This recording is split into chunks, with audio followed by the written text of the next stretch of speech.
சின்ன பசு பெரிய உதவி. ஒரு சிறிய கிராமத்தில் ஒரு பசு குட்டி பிறந்தது. அது வயலில் விளையாடி பசுமை மேய்ந்து வளர்ந்தது. அதிக உடல் பலம் இல்லாதாலும் அது தினமும் சிறிதளவு பால் கொடுத்தது. அந்த பாலை கிராமத்தார் ஒவ்வொருவரும் பகிர்ந்து வைத்தனர். குழந்தைகளுக்கு பாயசம், வயதானவர்களுக்கு காப்பி, எல்லாம் அந்த பசுவின் பால்தான்.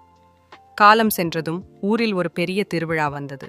அனைவரும் பசுவை அலங்கரித்து அதன் பால் கொண்டு நீவிலி உணவுகள் செய்தனர். அந்த நாள் பசுவின் பால் அனைவருக்கும் மகிழ்ச்சியை தந்தது. கணிசமானதல்லாத பாலும் தினமும் கொடுத்ததால் பெரும் பலனாக முடிந்தது. அந்த பசுவுக்கு ஊர் முழுவதும் நன்றி தெரிவித்தது. பழமொழி: சின்ன துளி பெருவெள்ளம். அர்த்தம்: சிறிய முயற்சிகளும் தொடர்ந்தால் பெரிய பலனை தரும். நீதி: ஒவ்வொரு சிறு உதவியும் நேரத்தில் பெரும் பலனாக மாறும். முருகப்பெருமானை நம்பினால் சேனலை லைக் செய்யவும், உங்கள் எண்ணங்களை கமெண்ட் செய்யவும், வீடியோவை பகிரவும் மற்றும் சேனலுக்கு குழு சேரவும்.